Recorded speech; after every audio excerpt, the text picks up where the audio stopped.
Hey guys, कैसे हो आप सभी लोग। तो आज का हमारा वीडियो बहुत ज्यादा इंपॉर्टेंट होने वाला है अबाउट दी बायोलॉजी। कैसे आप बायोलॉजी के अंदर 360 आउट ऑफ 360 स्कोर कर सकते हो। एंड आज का वीडियो टॉपर की स्ट्रैटेजी वीडियो नहीं है। अगर टॉपर के लिए एक आध स्ट्रैटेजी वर्क कर गई मतलब वो सभी बच्चों के लिए वही स्ट्रैटेजी वर्क करेगी, ऐसा नहीं होता। एंड डिफरेंट टॉपर की डिफरेंट स्ट्रैटेजी होती है। तो बच्चों क्या करते हैं, बच्चे इसकी भी वीडियो देखते हैं, उसकी वीडियो देखते हैं एंड बीच का रास्ता फॉलो करके गड़बड़ा जाते हैं। यहाँ पर एक चीज देखना, लास्ट ईयर का पेपर एनालिसिस 2022 के अंदर बायोलॉजी का क्वेश्चन पेपर थोड़ा सा लेंदी था। Assertion and reason type of the question जरूर थे, उसी के साथ और एक चीज थी। कौन सी? उसके अंदर स्टेटमेंट्स दिए थे, which of the following is the true, which of the following is the false. अगर आपने एनसीईआरटी पढ़ के रखी है, अगर रखी है एंड अगर आपकी कमांड नहीं है तो आपको वैसे क्वेश्चन सॉल्व नहीं होंगे। तो सबसे पहले आता है हमारा एनालिसिस 2018, 19, 20, 21 इन 4 सालों में एक चीज कॉमन थी। इवन 2022 में भी यही चीज कॉमन थी, वो थी आपकी एनसीईआरटी। तो यहाँ पर आपको एक चीज पकड़ के ही चलनी है कि आपका बेसिक वेपन जिसके थ्रू आप लड़ाई लड़ोगे वही आपका एनसीईआरटी होने वाला है। बट यहाँ पर एक सिनारियो डिफरेंट करेगा। जैसे कि 2021 के अंदर फिजिक्स लेंदी था, 22 के अंदर फिजिक्स सिंपल था, बट 21 के अंदर बायोलॉजी सिंपल था, 22 के अंदर बायोलॉजी लेंदी था। तो ऐसे हम प्रेडिक्ट ही नहीं कर सकते कि एनडीए कैसे गेम खेलेगा, कैसे खेलेगा कुछ पता ही नहीं चल सकता। हो सकता है कि अगले साल केमिस्ट्री डिफिकल्ट आए, हो सकता है कि बायोलॉजी बहुत ही ज़्यादा सिंपल आए। तो इसमें मुझे बहुत ज़्यादा क्वेश्चन किए जा रहे हैं बच्चों की तरफ से कि भैया अगर अगले साल बायोलॉजी खराब आएगा तो हम क्या करेंगे। अरे क्या करोगे बेटा, एक सबसे बेसिक चीज़ है, आपको आपकी प्रिपरेशन कुछ इस तरह से करनी है कि चाहे पेपर कैसे भी आए, चाहे वो पेपर आपको एम्स का पूछ ले या कुछ भी कर ले, उसके अंदर आपकी प्रिपरेशन ऐसी होनी चाहिए कि क्वेश्चन पेपर देखते समय ही आपके पसीने ना छूटे। उस एग्जामिनर को देख के ऐसे लगना चाहिए कि कितना कॉन्फिडेंट बनता है। अभी इस वीडियो के अंदर जो मेरा कॉन्फिडेंस है, उस कॉन्फिडेंस का एक रीजन बताना चाहूंगा कि एक्चुअली मैंने इस वीडियो के अंदर ठान रखा है कि आपको कन्विंस करके देना है, क्योंकि ये बायोलॉजी बहुत ज़्यादा सिंपल होती है। ठीक है, ये कन्विंस करके देना है। तो यहाँ पर मुझे मोटिवेशन मिला तारक मेहता का उल्टा चश्मा से। एक्चुअली टप्पू को एक सीजन बैट चाहिए होता है। आज ये एपिसोड देख रहा था, जस्ट टीवी बंद किया था मैंने। तो टप्पू को एक सीजन बैट चाहिए होता है। तो क्या करता है, पप्पा को, उसके चाचा जी को मतलब दादाजी को एक्चुअली एंड मम्मी को बिठाता है एंड सभी लोगों को इमेजिन करवा के देता है कि अगर वो उसे सीजन बैट देंगे तो कैसे सिक्सर मारेगा, कैसे अपनी सेंचुरी कंप्लीट करेगा एंड कैसे वो करोड़ों कमा के दे सकता है अपने फैमिली मेंबर्स को। तो फैमिली मेंबर्स बहुत ज़्यादा खुश हो जाते हैं एंड उससे एक सीजन बैट मिलती है। तो यहाँ पर एक मुझे निष्कर्ष मिलता है कि आज मुझे आपको कुछ ऐसी चीज़ें बतानी है जो कि एक्चुअली रियल फैक्चुअल है कि ऐसे हो सकता है।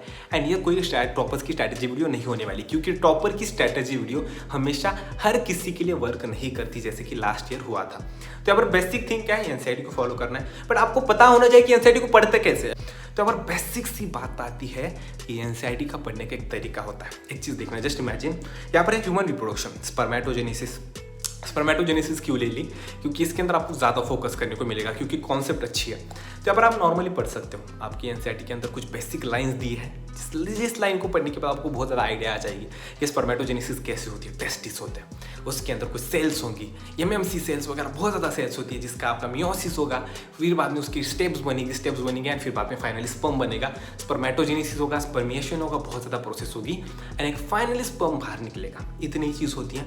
अभी इस चीज़ को एनसीईआरटी से पढ़ा, बट एनसीईआरटी से आपको 0.5% आइडिया आती है। अगर आपको 100% आइडिया लेनी है तो आपको दूसरे चीज़ों का यूज़ करना पड़ेगा। उस चीज़ को कहते हैं कॉन्सेप्ट। यहाँ पर मैं आपको सजेस्ट करना चाहूँगा कि यहाँ पर आपको टोटल कॉन्सेप्ट पे ऊपर आपका भरोसा होना चाहिए, फोकस होना चाहिए।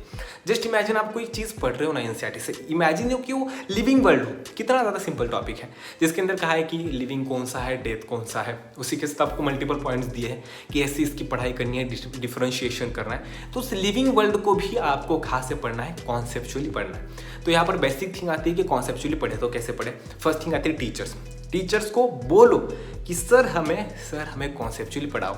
तो आप जिन भी भैया दीदी से पढ़ते हो, इवन आप जिन भी टीचर से पढ़ते हो, जहाँ से भी आप आपके कोर्स कोचिंग वगैरह कंप्लीट करवा रहे हो, वहाँ पर एक चीज़ कॉमन होनी चाहिए, कॉन्सेप्चुअल स्टडी। बस रट्टा मार लिया, बस एनसीईआरटी की लाइंस देख ली, हाईलाइट कर ली, वो चीज़ अभी वर्क नहीं करेगी, क्योंकि आपके पास अभी वक्त है। लास्ट के 2-3 महीने होते तो मैं बोल देता कि एनसीईआरटी को देखो, एनसीईआरटी को पढ़ो अच्छे से, बट अभी आपको कॉन्सेप्ट के ऊपर फोकस करना पड़ेगा। एंड यहाँ पर एक चीज़ मालूम होगी कि नीट के अंदर बदनाम चीज़ें हैं, जैसे कि कुछ लोगों के लिए आइडियोलॉजी है, कुछ लोगों के लिए बदनामोलॉजी है, you can say Akash Elon के मॉड्यूल्स। तो मुझे बच्चे पूछते कि भैया can I study Aakash and Allen modules. तो मैं हमेशा कहता था कि यार ऐसी बकवास चीज़ों के पीछे मत दौड़ना। बट एक चीज़ देखना, वो समय जो था ना एक्चुअली नीट का आखिरी समय था। आखिरी समय के अंदर आप मॉड्यूल्स नहीं पढ़ सकते, बट आपके पास अभी मिनिमम 8 to 9 मंथ्स है। इतने मंथ्स में तो एक बच्चा भी पैदा हो जाता है, बट आपको बच्चा पैदा करने की कोई ज़रूरत नहीं है, उसके अंदर बहुत ज़्यादा समय है इवन, ठीक है। बट आपके पास एक चीज़ होनी चाहिए कि आपको भी मॉड्यूल्स पढ़ने की ज़रूरत लग सकती है कुछ टॉपिक्स के लिए, जैसे कि मुझे लगता है जेनेरिक्स के लिए। बट आपको एक चीज़ मालूम है क्या, हर एक साइंटिफिक प्रोसेस के अंदर, जैसे कि आपको हैबर्स प्रोसेस मालूम होगी, ठीक है, आपने ये अमोनिया बना होगा ना, ठीक है, N2 + 3H2 गिव्स अमोनिया। कितना टेम्परेचर होता है, ठीक है, actual temperature 500 degree Celsius use किया था हैबर प्रोसेस में, एंड उसके अंदर 300 आपका पास्कल का प्रेशर था एक्चुअली, ठीक है। तो ये प्रोसेस नॉर्मल प्रोसेस है बेटा, आपके एनसीईआरटी के अंदर कुछ अलग लाइनें दी होंगी जिसके अंदर समझ सकते हो। बट एक चीज़ बता दो, हैबर ने क्या किया था, हैबर ने बहुत साल इस चीज़ के ऊपर काम किया। हैबर ने देखा कि अमोनिया इज वेरी इंपॉर्टेंट हमारे जिंदगी के लिए। अमोनिया इंपॉर्टेंट है ना यार, अमोनिया नहीं होगा तो प्लांट कैसे उगेंगे, प्लांट नहीं उगेंगे तो क्या खाओगे यार, ठीक है। तो आपको मालूम है आज हैबर प्रोसेस की वजह से बिलियंस ऑफ द लोग जग रहे हैं। आपकी बॉडी में जो अमोनिया जा रहा है, अमोनिया नहीं जाता डायरेक्टली एक्चुअली, जो नाइट्रोजन बेसिस है उसमें आपके हैबर का भी योगदान है। जस्ट इमेजिन मी, ठीक है, मुझे देख लो कितना अच्छा दिखता हूँ, मेरे अंदर डीएनए होगा, मेरे अंदर न्यूक्लियोटाइड्स होंगे, अमोनो एसिड्स होंगे, बहुत ज़्यादा चीज़ होंगी जिसके अंदर जो नाइट्रोजन है उस नाइट्रोजन का कहीं ना कहीं रिलेशन हैबर प्रोसेस की तरफ जाता है। तो हैबर ने बहुत साल काम किया था, बट वही अमोनिया के जो आपके सब्सटीट्यूट्स थे वही सेम सब्सटीट्यूट्स आपके वॉर में भी यूज़ किए गए थे, जिसकी वजह से वर्ल्ड वॉर 2 वगैरह के अंदर यूज़ किया गया। हैबर प्रोसेस के अंदर हैबर जो चचा थे हमारे, ठीक है, एक्चुअली उन्होंने क्लोरीन बनाया था। क्लोरीन की वजह से फर्स्ट एटम में 1500 लोगों को मार दिया गया था। क्या ये चीज़ आपको मालूम है कि बट एक हैबर जो एक्चुअली हैबर वगैरह उसका प्रोनाउंसिएशन गलत होगा, उसकी पत्नी ने सुसाइड कर लिया था क्योंकि उसे लगता था कि इतना उसका पति कितना घटिया है, कि उसका पति कितना घटिया है कि वो क्या क्या कर रहा है। आपको एक चीज़ मालूम है, यही सभी चीज़ें होती है यार दोस्तों, ठीक है। तो एक दिन हुआ था कि हैबर ने फिर बाद में उसको भी हार्ट अटैक वगैरह आ गया, बहुत ज़्यादा चीज़ें आ गई, ऐसी चीज़ें होती है। एक छोटी छोटी चीज़ों के बीच में साइंस होता है। मैं आपको नहीं बोल रहा कि मास्टरी कर लो, क्योंकि मास्टरी करने के लिए समय है ही नहीं है। Even human physiology, plant physiology, इसको पढ़ने के लिए आपको मेडिकल फील्ड है, MBBS में जाओ, ह्यूमन फिजियोलॉजी डिटेल में पढ़ो, सेमिलुंगम पढ़ो, कुछ भी पढ़ो, ठीक है, वहाँ पर पढ़ लो। अभी कॉन्सेप्चुअल पढ़ना है, मॉड्यूल्स वगैरह पढ़ सकते हो। इस चीज़ के ऊपर मैंने ज़्यादा फोकस किया था इस वीडियो के अंदर। उसी के साथ एक चीज़ आती है, बच्चे गड़बड़ा कहाँ पर गए थे, थोड़ा सा दिमाग लगाओ, कहाँ पर गड़बड़ा गए कि बच्चों ने प्रैक्टिस अच्छे से की थी बट क्वालिटी क्वेश्चंस बच्चों के कहाँ पर कम ज़्यादा हो गए। तो अब आपको एक चीज़ बताना चाहूँगा कि यहाँ पर आपको क्वालिटी क्वेश्चन की प्रैक्टिसिंग करनी पड़ेगी, क्योंकि अगर आपकी कॉन्सेप्ट ठीक है, अगर आपको सभी चीज़ें आती है, बट प्रैक्टिस होनी चाहिए ना कि एनटीए कैसा भी क्वेश्चन पूछ फेंके, ठीक है। Just imagine this is NTA and you are a batsman.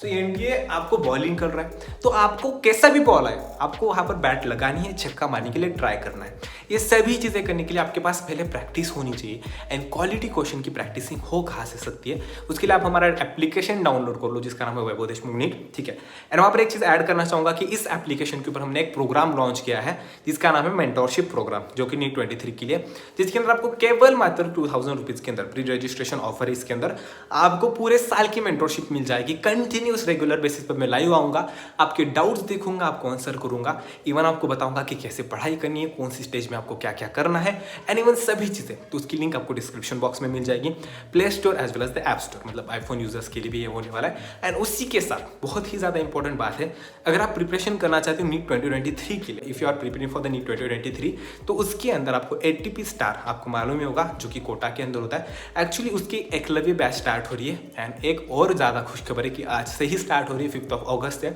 तो इसके अंदर आपको इस एकलव्य बैच के अंदर पूरा 11th as well as 12th का पूरा सिलेबस पढ़ाया जाएगा। एंड उसी के साथ आपको थोड़ी सी और ज़्यादा आइडिया आने के लिए ये सभी सिलेबस आपका मार्च 2023 तक खत्म होने वाला है, मतलब आपको रिवीजन के लिए टाइम मिलेगा। इनकी आपकी मेंटोरशिप प्रोग्राम होता है, आपको मेंटोरशिप की जाएगा, एंड गारंटीड आपकी इनकी इंप्रूवमेंट प्रोग्राम होता है। तो यहाँ पर आपकी इंप्रूवमेंट भी होने वाली है, ये सभी चीज़ें आपको मिलने वाली है कोटा के थ्रू। तो अगर आप कोटा में जाके ऑफलाइन पढ़ सकते हो तो ऑफलाइन जाके लगा लो क्लास, एंड अगर आप ऑनलाइन पढ़ना चाहते हो तो वही सेम क्लास आपको ऑनलाइन भी मिल जाएगी, ठीक है। तो उन सभी लिंक आपको डिस्क्रिप्शन बॉक्स में मिलने वाली है। इनकी 2 बैच होते हैं, एक तो स्टैंडर्ड बैच या तो स्टार बैच। तो स्टार बैच आपके लिए और भी ज़्यादा इंपॉर्टेंट हो सकती है। तो इसी के साथ यहाँ पर हमारी हो गई थी बात किस रिलेटेड की कॉन्सेप्ट के ऊपर कैसे भरोसा रखना है, एनसीईआरटी के ऊपर कैसे रखना है, ये सभी चीज़ें हो गई। स्टेप की तरफ हम बढ़ते आगे। तो फाइनल स्टेप के अंदर आपको एक चीज़ सीख लेनी है, वो सीख है आपकी नोट्स मेकिंग की, ठीक है। एक्चुअली कैसे होता है कि जब आपकी नीट नज़दीक आती है तो आप सभी चीज़ों के अंदर कंफ्यूज हो जाओगे कि इसे कहाँ से पढ़ना है, उसे कहाँ से पढ़ना है, कैसे प्रिपरेशन को रखना है, आगे बढ़ाना है। तो उस चीज़ के लिए आपके शॉर्ट नोट्स बहुत ज़्यादा इंपॉर्टेंट आते हैं इन ऑर्गेनिक केमिस्ट्री में और आपकी बायोलॉजी के अंदर। तो जैसे आप पढ़ाई करो वैसे वैसे आप क्या करो, शॉर्ट नोट्स बना लो, उसी के साथ थोड़ा सा मार्किंग वगैरह कर लो, एंड उसी के साथ एनसीईआरटी के थोड़े से शॉर्ट नोट्स वगैरह साइड में रख लो। तो ये सभी चीज़ें आपको फाइनल में बहुत ही ज़्यादा इंपॉर्टेंट हेल्प करने वाली है। यहाँ तक आ गए, एंड आपको चैप्टर वाइज क्वेश्चन प्रैक्टिसिंग करनी है। मैं आपको सजेस्ट करूँगा कि chapter wise minimum 100 question solve करने हैं, unit wise minimum 200 to 300 question आपको सॉल्व करने हैं, एंड उसके बाद में आपको पीवाईक्यू सॉल्व करने हैं, टीपीपी सॉल्व करनी है, एंड उसी के साथ अगर आप एमटीजी वगैरह सॉल्व करना चाहते हो तो उसे भी सॉल्व कर लो। एंड ऐसे क्वेश्चन की प्रैक्टिसिंग बार बार कर लो ताकि आपकी रिवीजन हो जाए, एंड इन सभी चीज़ों के बाद आपकी बायोलॉजी परफेक्ट हो जाएगी। तो मैंने इस वीडियो की स्टार्टिंग में कहा था कि आज का वीडियो कोई भी टॉपर का स्ट्रैटेजी वीडियो नहीं है। क्यों?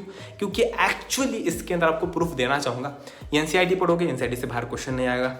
कॉन्सेप्ट पढ़ोगे, क्वेश्चन के अंदर गड़बड़ाओगे नहीं। क्वेश्चन की प्रैक्टिसिंग करोगे, कैसे भी क्वेश्चन आएगा तो सॉल्व कर लोगे।